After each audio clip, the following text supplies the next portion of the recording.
Hello, everybody. Welcome to the Player 4 podcast. That's an unfamiliar voice. Are we still the Player 4 podcast? I think we are, but who was that? Oh, right. I don't know. It's a bird. It's a plane. It's Superman. Matthew Anderson? Wait, that's better than Superman. Welcome, Matthew Anderson. No, he's not Superman. He's Santa Claus. Wait, oh, what if he's Santa Krampus? Claus. But that's a reference to a previous episode. Maybe we should introduce ourselves first. Hello, I am Tristan, a.k.a. Shagwazir on the Rooster Teeth website. I'm Alex, aka Chaos Black 21. I am Joseph, a.k.a. J. Dunlap. And I am Matthew, aka Matt317. 317. Wait, we've already talked Too many about numbers. It's too many numbers to remember. that. It's not as many as GB330033. Wait, was it 3003300? No, it's 330033. Okay. But Matthew Anderson is Santa Claus because he gave us all presents. Yeah, well, I Yeah, he wasn't did. here to talk about it, so I wanted to say thank you. I got an awesome poster of Vincent that was signed. Aw, you're welcome. By you. Steve Blum. Yes. Yeah, Steve Blum's awesome. It was such a pleasure to actually get to meet him and shake his hand and tell him how awesome he was. Matthew, didn't you also cosplay at that convention? Yeah. Oh, by the way, the convention itself was RealmsCon. It's like an anime comic book, just an all-around geek convention. It's held in Corpus Christi, Texas. Steve Blum was there, as well as a lot of the DBZ cast was there, too. Oh, cool. How Yeah. many of them? Like, I know Sean Chamel. Large quantity? Yes. Is it? I see where you're going. Over 9,000. There it is. I'm sorry, Matthew. That's fine. Among the people there were Damian Clark was there. You know, he does Handsome Jack, but he's also Cell. Yeah, handsome Jack. That means he eats people with his tail. Yes, he does. Speaking of people he's eaten, Chuck Huber was there, too. He does Android 17. A lot of other cool characters, too. Okay, somebody drinking something? No. What was that? Nothing. I know heard what you're that. talking Tristan. What are you drinking? A big gulp? Maybe. He's not drinking alcohol, we know that. All right. Sorry. But go. I think going we've off. embraced a tangent here.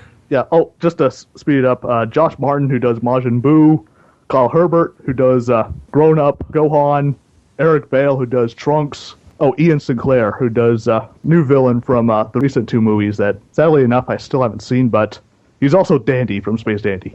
Oh, We've heard. Oh yeah, I remember Haley talking about you. yeah. We should tell Haley to come listen to this so she can know that you met the guy. Or I guess you could just tell her, but then she won't listen.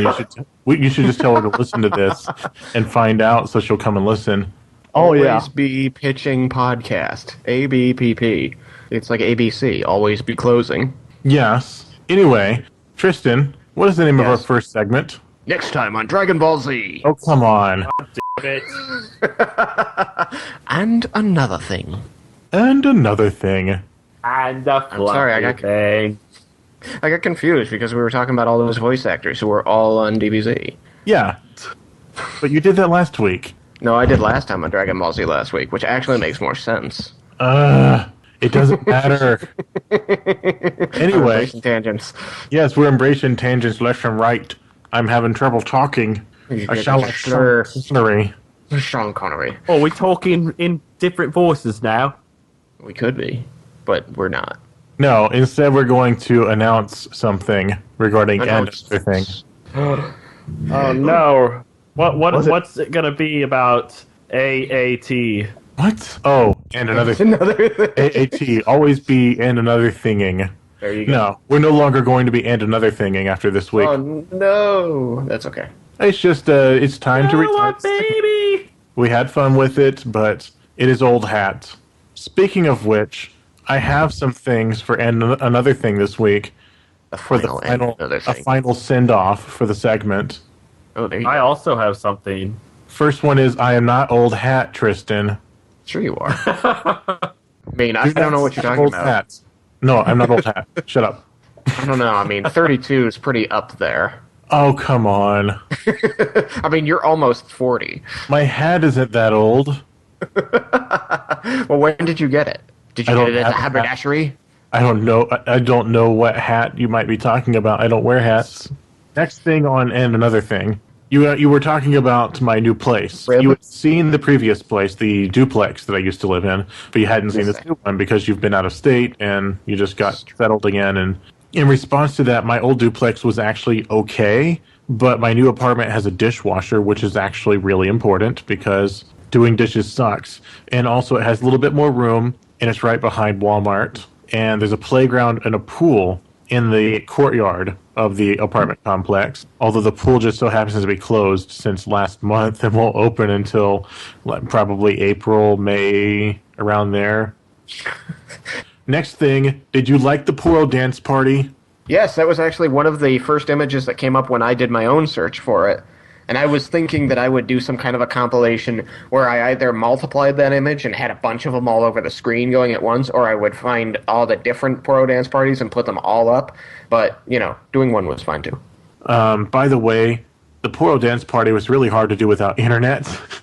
Oh, that's right. You had to, get the GIF at your office and then thumb drive it. No, I got the GIF on my phone. The next thing is, I thought it was obvious that Big Bite was a reference to Rooster Teeth, so I'm sorry, Tristan, that I didn't ask, but I'm pretty sure that everyone already knew.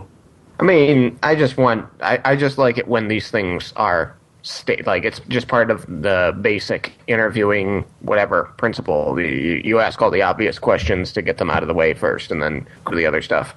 So, Alex, what did you have? I had a follow-up to the story I had of the hard drive issue of where I got two and they didn't work. I exchanged it, like I had said before, I exchanged for a third hard drive, a 3 terabyte again. When I pulled it out of the box, I'm like, this is a little heavier, it feels like, compared to the other two that I had. Plug it in, it lights up. The status light on the outside lights up. It actually connects to the Xbox. So now I finally have a working hard drive, and I'm trying to figure out why the other two felt lighter. It's clear. The other two didn't actually have a hard drive inside. That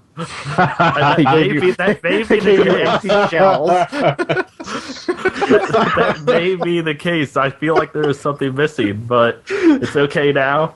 I've downloaded Halo 5 while I installed it, and then I was going to start playing, and what do you know? A 9 gig download to update the game, which, on my internet sucks ass. I haven't finished it yet. So I'm going over to my friend's house. I also got Rise of the Tomb Raider. I'm bringing all my stuff over there to update all the games that need an update. And then I'll have those covered, and then Fallout 4 is going to get here at some point, hopefully on the 16th with my Pip-Boy, and I can install that, and then I have to take it somewhere to get that downloaded for the update, because I know there's going to be a huge update for that. So, Santa Claus, what did you want to talk about? There was something very specific that you said you wanted to talk about. I was going to talk about Halo 5, but since Alex hasn't got it installed yet, I guess it wouldn't be a good time to talk about spoilers. I have it installed, I just don't have it updated. I'm on mission 3, Alex. Suck it. I don't care about spoilers, because it'll be years before I play it. Well, it's on YouTube, so there's that. I mean, if you want to talk about the campaign, I don't mind spoilers, but I just won't have anything really to contribute. I don't have much to contribute either. Like I said, I've done the first 3 missions. Multiplayer? Yes. I've played some multiplayer. Oh, good. Like, what are your thoughts? I played SWAT Warzone. I played regular Warzone. I thought that I very quickly demolished by people who had better stuff than me because they get better cards than I have. But I'm also a little, hesitant to use some of my cards because I have cards for, really awesome warthogs and ghosts, but I'm hesitant to go through them too quickly. So I haven't summoned any of them. I think I used one of my laser weapon cards and I gave myself a carbine and died about 4 seconds after I got it. Oh yeah, that'll happen. So I had the carbine, I almost got 1 kill with it, and then I got shot in the back by one of the super tanks, and I just went, okay. I can see how this game is going. I've been playing it quite a lot. Maybe not as much as I want to. I've been kind of busy, but I guess since I pre-ordered and also got limited collector's edition, that kind of came with some rec pack bonuses too. I think it was if you pre-ordered, you got a pack or two, and then you have if you get like the extra stuff, you got more. Wasn't the super duper collector's edition like $200? Yep, it's a very nice statue. Oh. I went into the store and he wanted to sell me that, and I was like, no, thank you though. Like as far as the story goes, I'm not gonna spoil it, but it's kind of general. I guess what I can say is that while I did enjoy the story, it kind of did feel like set up for something bigger. Kind of like Halo 5 Ground Zeroes, if you will. They did say it was the trilogy, so yeah, they're kind of leading up to the final game of the trilogy. It's so disappointed when the in between of a trilogy, movie, game, whatever, just feels like they're trying to get you to the end. Halo 2 ending was one of the most publicly criticized endings of all time. Well, that's what they said back then, but now they love it. It's interesting. I mean, I never really had a problem with the way Halo 2 ended. I felt like you went in and there was a contained storyline about the brutes trying to take over the Covenant or take over the elite spot in the Covenant, and you took on a big boss at the end, so you defeat Tartarus, and then the setup for the next game was, all right, I'm on this. I just wanted some continuity between that ending and the beginning of Halo 3. It was weird. I mean, there was a weird bit of continuity. You just had to understand that Master Chief crashing. I didn't understand. I don't think anybody understood why he got off of Juggernaut. What's it called? Dreadnought. The Dreadnought. Dreadnought. He rode all the way from High Charity, which was in deep space, to Earth on the Dreadnought, and his whole goal was to take out the prophets, or the Prophet of Truth, on the Dreadnought.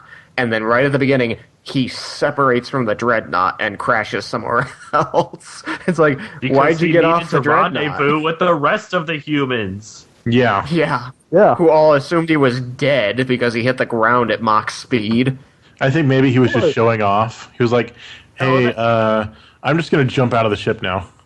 They knew he wasn't dead. None of them were like, oh my god, he's dead. They knew the capabilities of the armor. Okay, that's wrong, Alex. They're going to send a message. They're going to get somebody to come and lift him because they weren't leaving him there. And at that point, he reached up and said, "No, you're not." Yeah, the whole point. No, they weren't. They weren't saying he was dead. They were doing stuff to unlock his armor. Then what? No, that's completely incorrect. The whole reason that Sergeant Johnson removed Cortana's chip from the helmet was because they assumed he was dead, and they were taking all of the mission critical. Yes! No! Yes! No! The whole opening scene of Halo 3 is, he's dead. Okay, let's go collect his body so that the Covenant doesn't get it. And I'm going to freaking watch that now. Yes, you are. With this otherwise, and he resuscitates, and the first thing Johnson says is, "Why do you always jump? One of these days you're going to land on something as stubborn as you are, and I don't do bits and pieces." The only thing I can think about this whole time is the series I used to do on YouTube called Master Chief Caboose 117.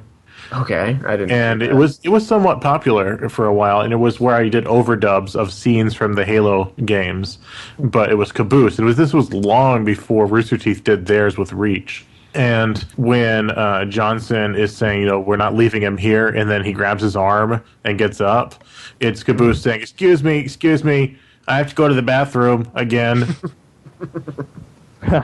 They were getting ready. They said to bring out heavy lift gear to take away the Mjolnir armor, which weighs 1,000 pounds. Just to steer this back to Halo 5, I was going to say Arbor's in it too. He plays a minor role, but from the time he is on screen, he's still really awesome. I haven't gotten to beat the Arbiter in the campaign yet. Yeah, he's Belvadam. That's his actual name. He's now the leader of Sanghelios, and essentially the whole goal was him and the rest of his forces driving out the remainder of the Covenant. Cool. Yep. The leader of Atom City originally. Do we get to see any of Sangeli in the games? Yeah, plenty. Oh, cool. In fact, a good part of it takes place on Sanghelios. That's what I meant, Sanghelios. Yeah. A lot of people are kind of mixed on the story, but even though I still enjoyed it, especially as a huge fan of the lore, it does feel a little bit like set up for something bigger. I had a part of the story to note myself, and I want to do it in as general terms as possible. One of the things that the books and the previous games have really been setting up is Julam Dama, who is the Sanghelios leader of the Covenant Rebellion, against the Arbiter. In the last game and in the books, Halsey met up with him, and they've been sort of helping each other understand stuff. And the idea is that they believe Halsey defected and joined the Covenant, and is helping Julam Dama against Oni, which is why she's viewed as a traitor. So they've been setting him up as like this big obstacle, the new leader of the Covenant and or the remnants of the Covenant led by the Sangheli. But then in like mission 1, he's neutralized as a threat to Oni. Completely, just like done. And it really confused me. He was just not part of the story anymore. No. Did that bother you too? No, not really. Well, I guess You spend 3 books and 2 games chasing him around, and in mission 1, he's just like, oh yeah, he's not a problem anymore. Remember Star Wars Episode 3? Oh yeah, Count Dooku. Yeah, Count Dooku. Oh yeah. Yeah, it was kind of like that, yeah. Because he persisted through... He was in the Clone Wars quite a bit, right? Yes. Yeah, he is the main bad guy throughout the entire Clone Wars series. So yeah, it's basically that. Yeah. Only a bad comparison. Christopher Lee actually died this year, I think it was. Yes. I'm pretty sure, yeah. Yeah. I forgot about remember that. Christopher Lee. He was a good actor. Okay, so a thing happened this week that's kind of a big thing, and the thing was Fallout 4. Yes. Fallout 4. Yep. Careful not to say that? anything about it to Alex. He might kill you. This time I will kill you. We really don't have anything to say except that which is already public knowledge. Unless Alex It's not says... public knowledge to me. No. I'm not looking at anything in Fallout 4. Okay, fine. So we're not allowed to talk about Fallout 4 except that it's a thing. Or we're not allowed to say that either. No, they can't say that either. He's so disconnected from social media that he doesn't know that it released yet, and he doesn't want to know. Okay. The only thing that I have looked up about Fallout 4 was that the bugs and glitches that people were coming across. That was the only thing. Spoiler alert, Alex. Yeah, geez, why would you want to know what's wrong with the game? Well, I guess it's a Bethesda game, so that kind of goes with the. There's always bugs in the games, but they're still good. Ew, bugs. Anyway. Usually they're giant bugs that breathe fire. But it's cool, Right. and when Alex actually starts playing it, then we should talk about it. Matthew, my understanding from your Facebook is that you have Fallout 4, but you don't have time to play it right now. No, but I've been looking through the strategy guide right here on my lap, and kind of want to now. I hear it's really good. It's the game of the... Oh, sorry. If I say it's the game of the year, then I'm talking about it. Right. Sorry, Alex. What? His internet, Here, I cut out. his internet stopped me from getting in trouble. All I heard was Game of the Year, and that was it. Well, I was hearing that Fallout 4 is pretty much the game of the year, but then I thought I'd get in trouble for saying that. Well, how? I mean, that's like almost a given at this point that they at least be contenders for Game of the Year. Isn't every game that comes out Game of the Year? Depends Yes. on who you ask. Most. I don't know. I mean, every time I look at, this new game is releasing. Look, it's the Game of the Year. This game is releasing. It's also the Game of the Year. It's like, Game of the Year edition. There's so many of them. If you're an enthusiastic gamer, every game is the game of the year. I suppose it could be, but then what There you go. does that really... Cisco and Ebert gave this game 2 thumbs up. It's like, yeah, so did I. Who cares? Out of how many thumbs, though? Well, If at there's some 2 point, guys, I assume there's 4 thumbs. Tristan, at some point you have to use both thumbs on the controller. So you are I giving give it this game two thumbs on my controller because I'm playing it. Hey, that's more important than anything else, right? It's true. Give it a I mean, thumbstick. yeah, 2 thumbsticks way Can up. we make that a new term? To give a game 2 thumbsticks means don't worry about the critics, just play it. I would think so. And I on mean, that, Except, And we And copyright that. on that note, well, except for when it's the PC. and on that note,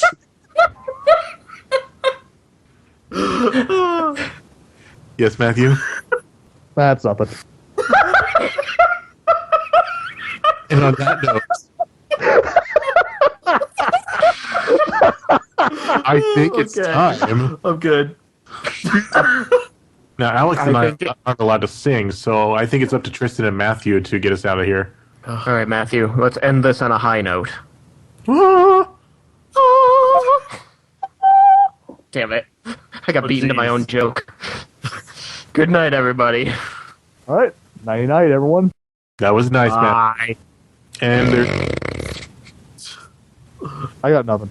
Okay, Alex, go watch the cinematic. You're invited to the pants party. Oh, nice. The pants. You're invited to the pants party. Is this where we put pants on people? Are you trying to say there's a party in your we pants, put pants on. and I'm invited? people. No, you just carry them over your shoulder. Can I get an invite to what? To the party in your head? You know, that's going to be the Player 4 podcast version of Social Disorder, where we actually put pants on people. Oh yeah, the pantsing video. Can I get you to put these on, sir? No, I think it was going to be where we pretend like it's real, but we walk up to somebody and do a jump cut to them having the pants on. And then they're really astonished by the fact that they suddenly have pants on.